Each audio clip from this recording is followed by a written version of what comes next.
Masechet Ishmaya, Masechet Baba Batra, Daf Kuf Nun Vav, nous commençons à la 8e ligne. Amar Rav Nachman, Amar Shmuel. Rav Nachman dit au nom de Shmuel, Botkim, les Kiddushim, les Girushim, les Chalitza, les Meunim, les Mkor ben Irse Aviv, Ad Shiye ben Esrim. Ici, Rav Nachman nous dit au nom de Shmuel, nous devons vérifier un enfant qui a plus de 13 ans, mais être sûr qu'il a eu les signes, les simanim de Gadlut, c'est-à-dire 2 poils qui vont prouver que cet enfant est grand, puisque, comme nous l'avons déjà vu, ce n'est pas les 13 ans qui font que l'enfant est bar mitzvah et adulte, ce sont les shte seharot, les 2 poils qui arrivent généralement à l'âge de 13 ans. Avant l'âge de 13 ans, même si un enfant a déjà eu ces shte seharot, on considère que c'était peut-être une verrue qui les a amenés, mais il n'est pas encore gadol. Après les 13 ans, après l'âge de 13 ans, si on vérifie que l'enfant n'a pas shte seharot, il n'est pas considéré comme un gadol. Donc nous allons voir ici qu'il faut vérifier pour kiddushin. Lorsqu'un enfant donne des kiddushin, on girushin, être sûr qu'il est gadol. En réalité, la question se pose aujourd'hui aussi, nos jours, lorsqu'un enfant est bar mitzvah et qu'on veut le nommer chazan, on veut le faire monter, être ministre officiant de l'office, mais lire à la Torah. Il a 13 ans, mais on ne sait pas toujours est-ce qu'il a le shte seharot ou pas. Doit-on vérifier ou pas? Et bien, c'est dans une autre Gemara où nous avons ce qu'on appelle la chazaka de Rabbah. Rabbah dit une chazaka en général à l'âge de 13 ans, un enfant a les shte seharot, il n'est pas nécessaire de vérifier. Mais ce digne de chazaka des Rabbah, cette chazaka que nous enseigne Rabbah, ne s'applique que pour les halachot qui sont midei rabbanan. Lorsqu'il s'agit d'une question de mideoraita de Torah, il faut donc vérifier. C'est pour cela qu'un enfant, à l'âge de 13 ans, pourra être chazan, monter, dire la tefila, le kaddish, la dusha, la chazara, même lire à la Torah, étant donné que ce n'est qu'une halakha, une question midei rabbanan. Mais par exemple, pour Parashat Zachor, où la lecture de Parashat Zachor est une lecture minatora, on ne pourra pas faire monter un enfant de 13 ans si on ne s'est pas assuré auparavant qu'il a déjà eu les shte seharot, étant donné qu'il doit acquitter le tzibour par sa lecture. C'est une lecture qui est minatora. Là, il faut être sûr, il faut vérifier. Mais sinon, généralement, pour tout din midei rabbanan, on est sommaire sur la chazaka, que certainement à l'âge de 13 ans, il a eu les shte seharot. Ici, Rav Nachman nous enseigne le nom de Shmuel que Botkim les Kiddushin. On va vérifier pour Kiddushin, c'est-à-dire l'enfant a 13 ans. Il a donné des Kiddushin à une jeune fille qui a au moins 12 ans et demi. Nous n'allons pas être sommaires sur l'âge, sur les 13 ans et les 12 ans, pour les considérer comme des grands. Il faudra vérifier. Il faudra vérifier, dans le cas où cette jeune fille reçoit des Kiddushin d'un autre, il faudrait être sûr que le premier avait shte seharot et qu'elle était mariée au premier, pour considérer que les Kiddushin du deuxième n'ont pas eu de sens, n'ont pas eu de valeur, étant donné qu'elle était déjà mariée au premier. À ce moment-là, elle n'a pas besoin d'un guet du premier. Mais si nous n'avons pas vérifié, et à ce moment-là, elle n'a pas besoin d'un guet du deuxième. Mais si nous n'avons pas vérifié, peut-être que le premier était un katan et ces Kiddushin ne sont pas valables, et que c'est le deuxième à qui elle est mariée et doit recevoir un guet du deuxième. Donc, Botkim les Kiddushin, on va vérifier pour les Kiddushin, pour être sûr qu'il s'est bien marié avec elle, les Girushin, s'il veut la divorcer. La Gemara va expliquer juste après, si on a déjà vérifié qu'il était gadol pour les Kiddushin, bien évidemment qu'il est gadol s'il veut divorcer. Vele Chalitza, et pour la Chalitza. Nous verrons aussi dans la Gemara, donc, un homme était marié à une femme, il est mort sans laisser d'enfant, sa femme doit faire yiboum avec le frère de son mari. Si le frère ne veut pas faire yiboum, ne veut pas se marier avec elle, il devra procéder à la chalitza, c'est-à-dire la femme va le déchausser, cracher à côté de cette chaussure et dire ainsi on fera à celui qui n'a pas voulu reconstruire la maison de son frère. Mais pour la Khalitsa, il faut que le jeune homme, la jeune fille soit aussi Gdolim, et déjà 13 ans, et nous verrons dans la Gemara que le Chidouche c'est par rapport à la femme. Vele miunim pour mioun, mioun, nous connaissons le din d'une orpheline, c'est-à-dire qu'un père a la possibilité minatora de marier sa fille même avant l'âge de 12 ans. Mais si le père est décédé et que la fille n'a pas été mariée, les Chachamim ont donné la possibilité à la mère ou au frère de marier leur fille ou leur sœur pour ne pas qu'elle reste sans surveillance, entre guillemets. Donc ils pourront la marier, mais ce n'est qu'un mariage midé rabanan, et elle pourra refuser ce mariage jusqu'à l'âge de 12 ans. À 12 ans, lorsqu'elle a les jeté séharot, elle ne peut plus refuser ce mariage. Donc pour Mioun, il faut vérifier qu'elle soit encore ktana pour qu'elle puisse refuser le mariage, donc vérifier qu'elle n'ait pas eu les jeté séharot. Vedimkor benir aviv, mais pour vendre les biens de son père, Achiye ben Esrim, c'est-à-dire même si il a eu les jeté séharot à l'âge de 13 ans, ce n'est pas suffisant.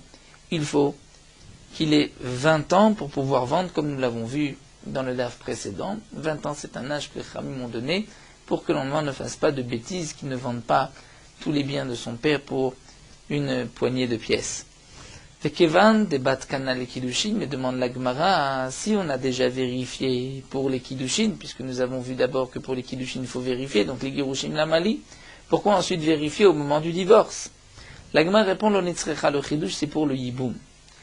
Pour le yiboum, c'est-à-dire que, comme nous allons le voir, un enfant qui fait yiboum après l'âge de 9 ans, c'est-à-dire son frère est mort sans laisser d'enfant, et lui a plus de 9 ans, le frère qui doit faire yiboum, s'il a une relation avec la yébama, elle devient sa femme, bien qu'il n'a que 9 ans et il n'a pas encore 13 ans.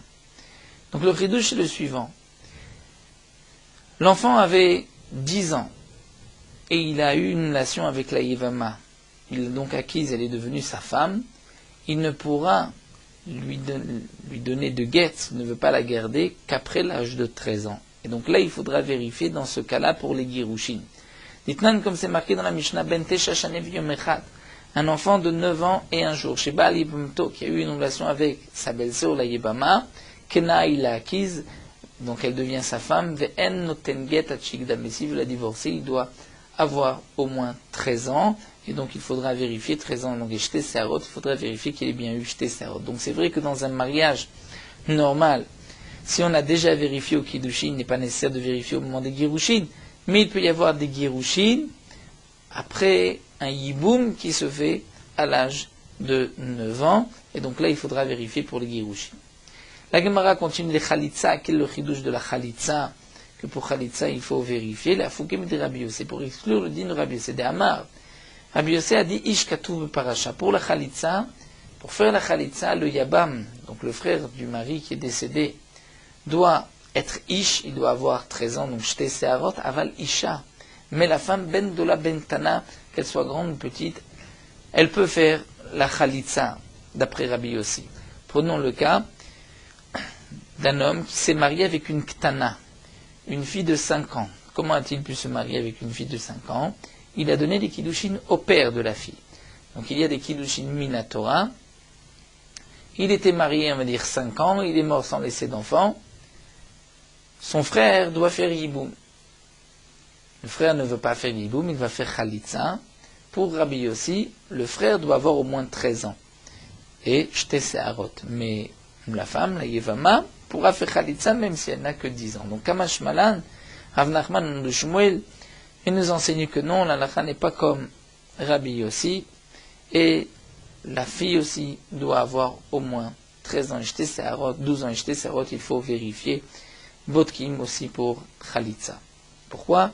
Kamashman de Makshina Nishaleish, on fait un Ekesh entre l'homme et la femme, de la manière que l'homme doit avoir 13 ans jeté seharot, la jeune fille doit aussi avoir 12 ans jeté seharot, et l'autre qui est Rabbi Yossi, et donc pas comme Rabbi Yossi. Vele Miounim pour le din de Mioun, pour refuser le mariage d'une orpheline qui a été mariée par son frère ou sa mère, La fokum de Rabbi Yehuda, ceci vient exclure le din de Rabbi Yehuda. C'est-à-dire, d'Amar Achir Beshachor. Rabbi Yehuda a dit que même après 12 ans, même après que la jeune fille ait eu les jetés séharot, elle peut encore refuser ce mariage jusqu'au moment où chez Nierbe Shachor, c'est-à-dire qu'il y ait beaucoup de Shachor de noix, c'est-à-dire, la Gemara dans Masechet Nida explique qu'il y ait beaucoup de séharot de poils, que le poil soit juste à peine sorti, mais qu'il soit même shorvot, c'est-à-dire que cette couchée, si on peut dire, les poils sont suffisamment longs, on voit comme s'il y avait beaucoup de noir. C'est de ce que Rabbi Yehuda a voulu dire, Achir Beshachor. Donc jusqu'à ce moment-là, elle peut encore faire yiboum. Donc là, faire le mi'oun. Jusqu'à ce moment-là, elle peut encore refuser ce mariage. Donc nous voyons ici Vela mi'ounim, qu'il faut vérifier, contrairement à l'opinion de Rabbi Yehuda, qui lui accepte même au-delà des jetés sarot. Nous allons dire donc, Kamashman, dès lors que Rabbi Yehuda, ce n'est pas comme Rabbi Yehuda. Et donc, après les jetés sarot, elle ne peut plus refuser. Velimko ben Yirse Aviv et Sheh ben Esrim, ce que nous avons vu que pour vendre les biens de son père, il doit avoir au moins 20 ans. La Fouké Mandama ben Shmones, c'est pour exclure le Mandama que nous avons vu dans le DAF précédent, qu'après 18 ans, l'enfant peut déjà vendre. Vil Chetan. La Gemara reprend par rapport au dinim que nous avions vu auparavant. La halakha est que Torzman Kelifnezman. On s'était posé la question, pour la 18e année, d'après celui qui dit 18 ans, et la 20e année pour celui qui dit 20 ans, est-ce que la vente est valable ou pas? Nous avons dit non. Torzman Kelifnezman. La 20e année, c'est comme avant les 20 ans, et donc il ne peut pas vendre. Deuxième halakha qu'on fixe maintenant, Vilcheta ke Gidal bar Menaché. La halakha est comme Gidal bar Menaché, qu'un enfant de 13 ans, qui lui sait vendre, il a les notions de vente et d'achat, il ne risque pas de faire des bêtises, de vendre les terrains du père pour quelques pièces, il est Yodéab Masaoumatan, lui pourra vendre même des terrains à partir de l'âge de 13 ans. Ce que nous avons vu jusqu'à l'âge de 20 ans, c'est lorsqu'il ne sait pas, ne connaît pas, on va dire, les lois du commerce. Un autre point qu'on va fixer, la halakha, Vilcheta ke Marzoutra. La halakha est comme Marzoutra qui a dit que pour le témoignage de biens mobiles, un enfant de 13 ans peut témoigner, même s'il ne sait pas vendre, mais pour un terrain, il ne pourra pas jusqu'à l'âge de 20 ans. Vilcheta ke Amimar. La halakha est comme Amimar, ce que nous avons vu dans le DAF précédent, qu'un cadeau d'un enfant de 13 ans, même s'il ne sait pas vendre, la matana, le cadeau est valable, bien qu'il ne peut pas vendre les biens de son père, mais il peut offrir une partie des biens de son père. Vil cheta ki Rav Nachman amar Shmuel bekulou, il a la comme Rav Nachman, au nom de Shmuel, pour tout ce qui a été rapporté, c'est-à-dire Kiddushin, Girushim, Chalitza, Miunim, qu'il faut vérifier, qu'on ne tient pas compte des années, il faut vérifier, être sûr qu'il a donc les simanim. Et pour pouvoir vendre les biens de son père, il faut avoir 20 ans.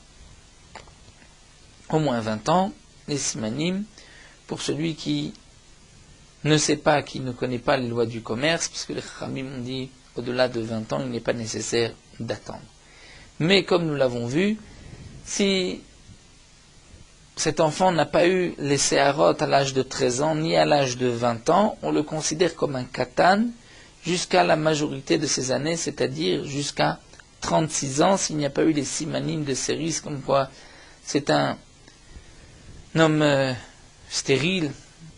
Et le Rajbam rajoute, dans la halakha, il nous dit que tout ce que nous avons vu, c'est seulement les biens de son père. Mais si on lui a fait un cadeau, ou lui a acheté des biens qui n'étaient pas l'héritage de ses parents, là il pourra vendre, même avant l'âge de 20 ans, comme un bien mobile. La Gemara continue, nous avons une nouvelle Mishnah, Mechalek Nechasav Alpiv, un homme qui partage ses biens, qui fait don de ses biens Alpiv sur son ordre. Rabbi Lazar Omer, Rabbi Lazar nous dit, Chad Bari vechad Mesoukan, aussi bien un homme qui est en bonne santé, ou Mesoukan, un homme qui est Shriv Mera, qui va mourir. Nechassim Sheishlem Machrayut, si c'est un bien qui a une garantie, c'est-à-dire un bien immobilier, Niknim Bekesef Bishtar ou Bechazaka, celui qui veut recevoir ce cadeau peut acquérir le bien en faisant un kinyan, un acte d'acquisition par de l'argent, ou si on lui écrit un shtar, ou s'il fait une chazaka, c'est-à-dire qu'il va creuser ou clôturer, prendre possession par un de ces trois moyens. Et là, le Rashbam nous dit un grand chidouche que Rab Lazar n'est pas d'accord avec tout ce que nous avons vu à propos du Shriv Mera. Nous avons vu jusqu'à présent que le Shriv Mera est un homme qui pensait mourir et qui fait don de ses biens par la simple parole. Lorsqu'il va dire « j'offre ce bien à un tel », ce un tel a acquis le bien. Rab Lazar n'est pas d'accord et pense qu'un Shriv Mera est comme un homme en bonne santé, il faut un kinyan. Et même s'il est mort, c'est-à-dire il a laissé un ordre, il n'y a pas eu de kinyan, il est mort, celui qui devait recevoir le cadeau ne le recevra pas puisqu'il n'y a pas eu de kinyan. Et le Rashbam poursuit que même dans Metzaveh Mahmat Mita, même s'il ordonne, il dit je vais mourir, je donne tel ou tel bien, tant qu'il n'y a pas eu de kinyan, il n'a pas été connu. C'est donc pour le din du aussi bien Bari que Mesoukan, et le Rashbam rajoute encore un chidouche. Il nous dit que même s'il n'a rien laissé de ses biens, c'est un Shriv Mera, un homme qui va mourir, il a tout donné. Donc c'est sûr qu'il pensait mourir. On va dire que par sa parole, le Mekabel Mana, celui qui devait recevoir le cadeau, peut le recevoir, puisque les paroles du Shriv Mera, nous avons vu qu'Irtuvim, que Mesorim Damé, c'est comme s'ils ont été écrits et donnés, c'est comme s'il y a eu un kinyan, malgré tout, Rab Lazar n'est pas d'accord. Et le Rashbam rajoute que d'après lui, de la même manière que Rab Lazar ne fait pas de différence entre un Shriv Mera et un homme en bonne santé, lorsque, en fin de compte, il est mort, de même s'il n'est pas mort, s'il y a eu un kinyan pour Rab Lazar, il ne pourra pas reprendre le bien, même s'il avait tout donné. Étant donné qu'il y a eu un kinyan, il ne pourra pas reprendre, puisque le din du Shriv Mera, en vérité, est le même din que le Bari. Donc ça, c'est ce que nous avons vu pour les biens immobilier. Un bien qui n'a pas de garantie, c'est-à-dire un bien mobile, pour l'acquérir, il faut le prendre, une meshicha. Hamrulo, les Chachamim lui ont dit, Maaseh be'iman shel bnei Rochal. C'était Iman, la mère, des enfants de Rochal. Rochel, c'était le nom de leur père. Shaïta Chola, elle était malade. Ve'amra, et elle a dit, Tenu, kebinati libiti.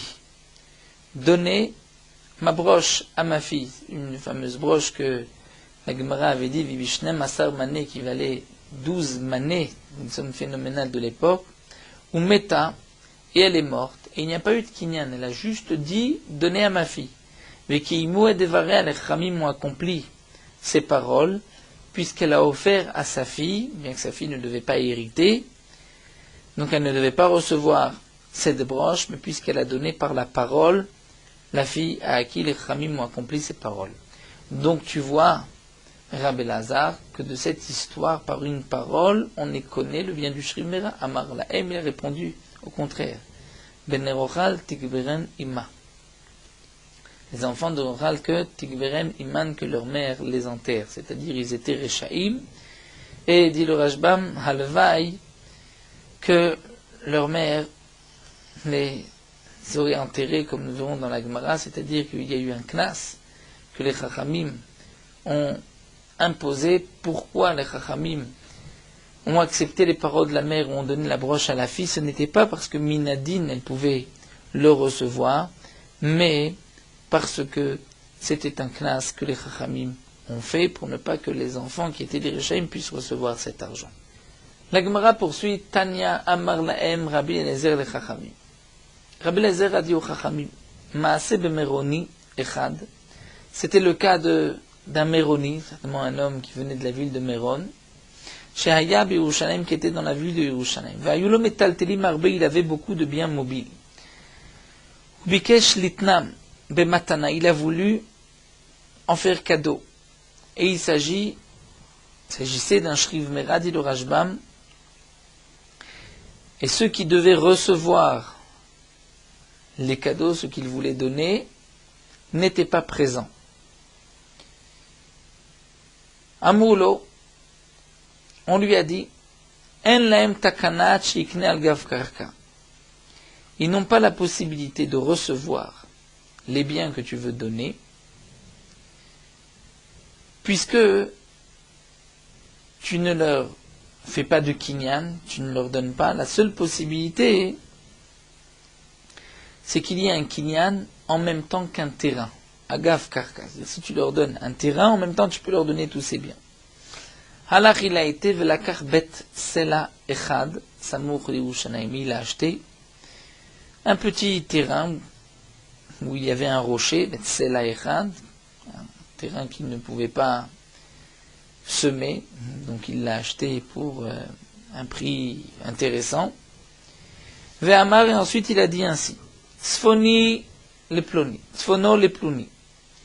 Le nord de ce terrain, c'est pour un tel, Veimo, et avec lui, avec ce terrain que je lui donne, Me'atson, 100 menu bétail, ou Me'achaviot, et 100 tonneaux. Vederomo, le côté sud de ce terrain, je le donne les ploni à un tel.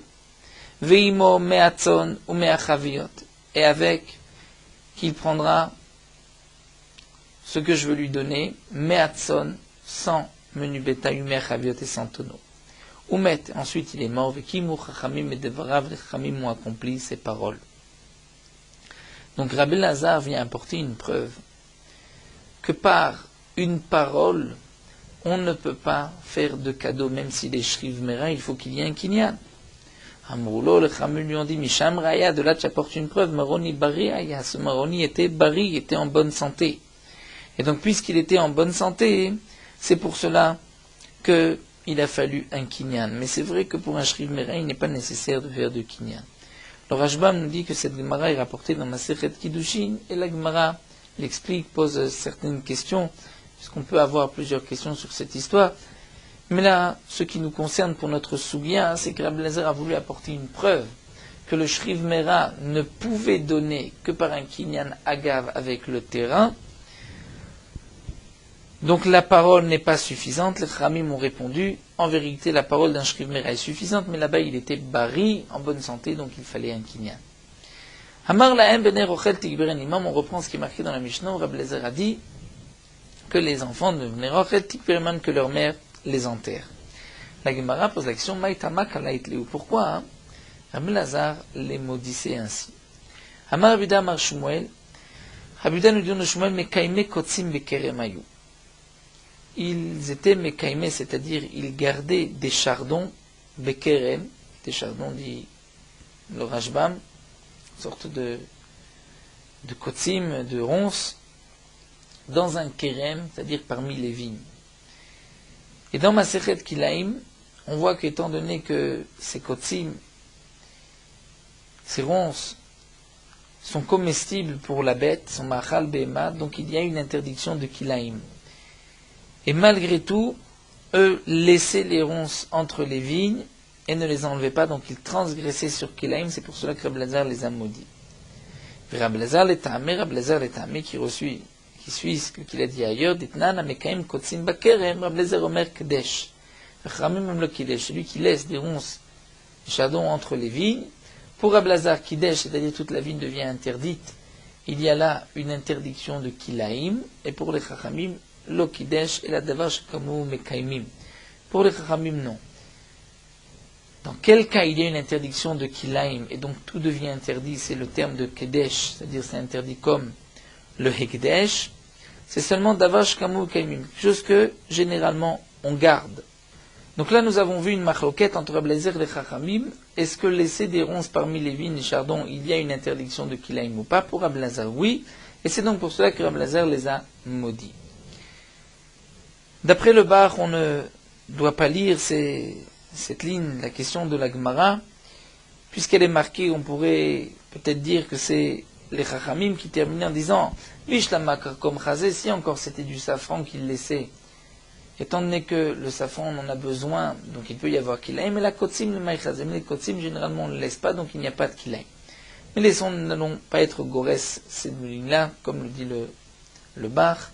Et on continue, Amar Rabbi Chanina, Rabbi Chanina va expliquer Maïtama de Rabbi Lazare, Sheken Baravia Mekaimim Kotsim Besadot Ligmlem. Pour Rabbi Lazare, en Arabie, on laissait des kotsim, c'est-à-dire des chardons, des ronces dans les champs, pour donner à manger à leurs chameaux.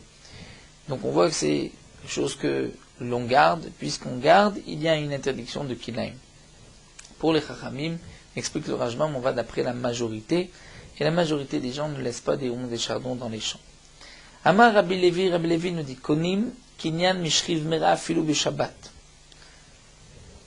Un Shriv Mera qui va mourir et qui veut offrir ses biens, on peut faire un Kinyan, accepter le Kinyan, c'est-à-dire le moyen d'acquisition, l'engagement du Shriv Mera lorsqu'il donne, même si c'est un jour de Shabbat. Pourquoi? Non pas parce qu'on est choshesh aux paroles de Rabbi Elazar, c'est-à-dire que pour Rabbi Elazar, tout Shriv Mera doit faire un Kinyan. Ce n'est pas pour cela que on peut faire un Kinyan même le jour de Shabbat, et là simplement Shema Titarov Dato Alav, pour ne pas que le Shriv Mera soit perturbé et pense qu'on ne va pas accomplir ce qu'il veut, donc on va accepter le Kinyan. Le Rashbam m'explique que pas seulement lorsque nous avons besoin d'un Kinyan, comme par exemple le cas où le Shriv Mera ne donne pas tous ses biens, où là il faut un Kinyan, sinon il peut reprendre. Et pas seulement l'Oshena, si il offre tous ses biens, puisque la raison c'est Shema Titrov Dato Alav, donc lui va avoir peur, le Shriv Mera, que peut-être on ne va pas accomplir ce qu'il dit s'il n'y a pas de Kinyan, donc on pourra, même le jour de Shabbat, pour apaiser le Shriv Mera, on pourra faire ce Kinyan. Bien qu'un Kinyan, nous dit le Rashbam, est interdit midé Rabanan, puisque ceci ressemble à une transaction, puisque le Shriv Mera va prendre le soudar, on va dire un mouchoir, un habit, une kippa, un foulard, de celui qui doit acquérir, de celui qui doit recevoir, et lorsque le Shriv Mera va le lever, il va y avoir un échange, Kinyan Khalipin, Kinyan Soudar, c'est-à-dire lui prend le foulard et l'autre reçoit. C'est d'une certaine manière une transaction. Je donne et je reçois.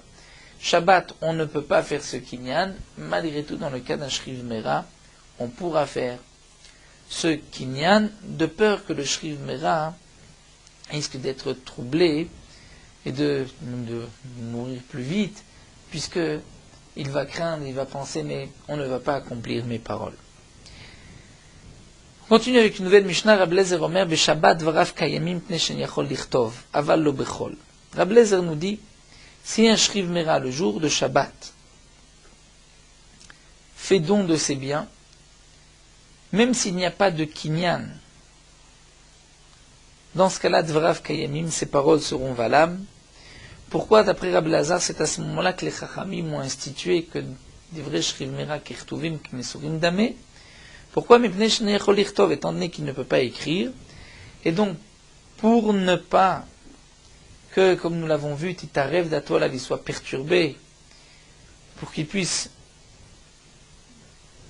être tranquille, ne pas dire approcher, accélérer sa mort. Donc par une parole, on dira au Shriv Mera, t'inquiète pas, par cette parole, ce que tu as dit s'accomplira. Avalo bechor, mais pas un jour de semaine. Un jour de semaine, puisqu'il y a une takana de faire un kinyan et d'écrire, donc on devra écrire, et le Shriv Mera, d'après Rabbi Elazar, ne va pas être Tarev Datou. On lui dit, on va écrire ce que tu as dit. Shabbat, il ne peut pas écrire, c'est pour cela qu'il risque d'être troublé.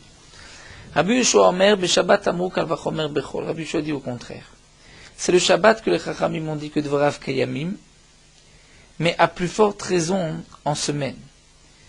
C'est-à-dire, le Shabbat, on ne peut pas faire de Kinyan, on ne peut pas écrire. Et malgré tout, les Chachamim ont dit, la parole du Shriv Mera est valable comme s'il y avait eu un Kinyan. Et à plus forte raison en semaine où on peut, et comme nous connaissons le principe de Kolaro il est bila, lorsqu'on peut faire quelque chose, même si on ne le fait pas, c'est comme si on l'avait fait. Kayot Sebo, de même, on voit ce din-là, Zachin et Katan, Ven Zachin et Gadol, dit Rabbi Elazar. Pour Rabbi Elazar, on peut faire une zriya à un Katan, c'est-à-dire on veut donner un bien à un enfant, on fait un kinyan par une tierce personne. L'enfant va acquérir, puisque lui ne peut pas faire ce kinyan, un autre peut faire le kinyan pour lui, mais pas pour un Gadol, En Zachin et Gadol, puisque lui-même peut faire ce kinyan, c'est à lui de le faire. Dit Rabbi Elazar, Rabbi Yoshua, mais non, les katan amrou kal vachomer les gadol. Ce que les chachamim ont dit, c'est les katan, mais à plus forte raison pour un gadol. Si déjà le katan ne peut pas lui-même faire un kinyan, et malgré tout les chachamim ont dit que Zachin, il peut y avoir une Sriya, à plus forte raison pour le grand qui lui-même peut, et donc peut même nommer un Shliach, que Zachin, la Adam Shelo Befanav. La Gemara nous dit, Matnitim Rabbi Yudahi, notre Mishnah, c'est Rabbi Yehuda, l'auteur de la Mishnah. Pourquoi Détania? Rabbi Meir Omer, Rabbi Meir rapporte la machloket de Rabbi Eliezer Rabbi Yehoshua de cette manière. Rabbi Eliezer Omer, Bechol Dvarav Kaim Pnei Sheachol Lichtov Aval Lo Beshabbat. Dans la Braïta, on voit que Rabbi Meir rapporte la machloket de Rabbi Lazar sous cette forme. Que Rabbi Lazar nous dit, en semaine, la parole du Shriv Mera est valable. Pourquoi? Pnei Sheachol Lichtov, parce qu'il peut écrire Aval Lo Beshabbat, mais pas le jour de Shabbat. Le Shabbat, on ne tiendra pas compte des paroles du Shriv Mera puisqu'il ne peut pas écrire. Rabbi Yehoshua Omer, au contraire, Bechol Amrou Vekal Vachomer le Shabbat. Un jour de semaine, et à plus forte raison le Shabbat. À plus forte raison le Shabbat, que puisqu'il ne peut pas écrire, si on ne fait pas cette takana, on ne va pas instituer que par sa parole il peut donner, le Shriv Mera risque d'être perturbé chez Titarev Dato. Kayot Sebo, de même on retrouve le même principe, Zachin le Gadol, Ven Zachin le Katan, Vir Blazer. Pour Blazer, la Zriya ne peut se faire que pour un grand qui a une possibilité de Kinyan, mais pas pour un enfant. Et Rabbi Yehoshua Omer, Begadol, Amrou, Kalvachomer le Katan, pour un grand et à plus forte raison pour un petit. Donc on voit là que notre Mishnah n'est pas comme Rabbi Meir, puisque dans la Mishnah, c'est marqué au nom de Rabbi Eliezer que le jour de Shabbat Varav Kayamim. Alors que dans les paroles de Rabbi Meir, c'est seulement en semaine et pas le Shabbat. De même, dans le din de Zriya, il y a une différence. Et là, la Gemara nous rapporte que Rabbi Yehuda Omer, Rabbi Eliezer Omer, Rabbi Yehuda dit au nom de Rabbi Eliezer, Shabbat Varav Kaimim Pnei Sheachol Lichtov, donc un jour de Shabbat, les paroles du Shriv Mera seront accomplies parce qu'il ne peut pas écrire, mais pas en semaine. En semaine, il faut écrire, il faut faire un kinyan. Et Rabbi Yehoshua Omer, Shabbat Amrou Kal Vachomer Bechol, pour Rabbi Yehoshua, c'est le Shabbat, et à plus forte raison en semaine, que par une simple parole du Shriv Mera, le kinyan se fait. Kayot Sebo, on retrouve aussi le même machloket à propos de Zriya, Zachin et Katan, Zachin et Gadol de Rabbi Eliezer. Rabbi Eliezer nous dit qu'on peut faire une Zriya, c'est-à-dire faire acquérir un enfant par l'intermédiaire d'une tierce personne, en donnant à une autre personne pour l'enfant, il peut y avoir un kinyan, Zachin Adam Shel Befanav, mais pas pour un grand, puisque lui-même peut faire le kinyan.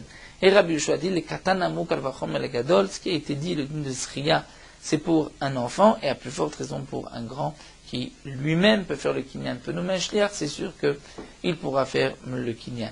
Donc là, on voit que les paroles de Rabbi Yehuda dans la machloket de Rabbi Eliezer et Rabbi Yehoshua sont comme ce que nous avons étudié dans la Mishnah. Donc la Gemara dit, cette Mishnah, c'est Rabbi Yehuda qui en est l'auteur, et pas Rabbi Meir, puisque Rabbi Meir explique leur machloket différemment. Nous allons nous arrêter ici, et nous terminons sur Meorot Halacha Daf Kuf Nun Vav. Toujours concernant le din du Kaddish après la lecture du Sefer Torah. Les jours où on fait sortir 2 Sifrei Torah et que le nombre de ceux qui doivent monter à la Torah a été terminé dans le premier Sefer Torah, comme par exemple Shabbat Rosh Chodesh, on fait sortir 2 Sifrei Torah. Dans le premier Sefer Torah, on fait monter 7 personnes pour la lecture de la paracha de la semaine. Dans le deuxième Sefer Torah, on fait monter le Maftir qui va lire les korbanot de parachat Pinchas, les sacrifices du jour. De même, Yom Tov, on fait sortir 2 Sifrei Torah. Dans le premier, on fait monter les 5 personnes qui doivent monter à Yom Tov. On lit la lecture qui concerne le jour de fête. Et dans le deuxième Sefer Torah, on fait monter le Maftir pour lire les Korbanot.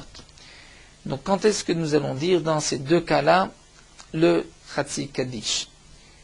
Il y a une machloket entre les Ashkenazim et les Sfaradim. Pour les Sfaradim, le Beth Yosef écrit que le minhag des Sfaradim, dans ce cas-là, est de dire le Kaddish 2 fois. Une fois après avoir terminé les 7 montées dans le premier Sefer Torah, et une deuxième fois, on dira Kaddish après que celui qui montre pour la Haftara ait lu les psukim dans le Sefer Sheni, si c'est Shabbat Rosh Chodesh, un jour de Yom Tov. Après avoir fait monter 5 personnes dans le premier Sefer Torah, on dira Kaddish. Et après avoir fait monter le Maftir, on dira aussi Kaddish, étant donné qu'il y a 2 Sifrei Torah. Lorsqu'on a terminé les montées dans le premier, on fera un Kaddish sur chaque Sefer Torah. Mais le Rama dit qu'on ne dit le Kaddish qu'une seule fois. Après la lecture du premier Sefer Torah, où on a terminé les 7 ou les 5 montées, là on dira le Kaddish, mais on ne dira pas de Kaddish après la lecture du Maftir. Comme chaque Shabbat, où le Kaddish se dit entre les 7 montées et le Kaddish, et après le Maftir, on ne dira pas encore une fois Kaddish. Pour les Ashkenazim, avant de dire ce Kaddish, on pose le deuxième Sefer Torah sur la Teva pour que le Kaddish qui va être dit entre les deux Sefer Torah soit sur les deux Sefer Torah.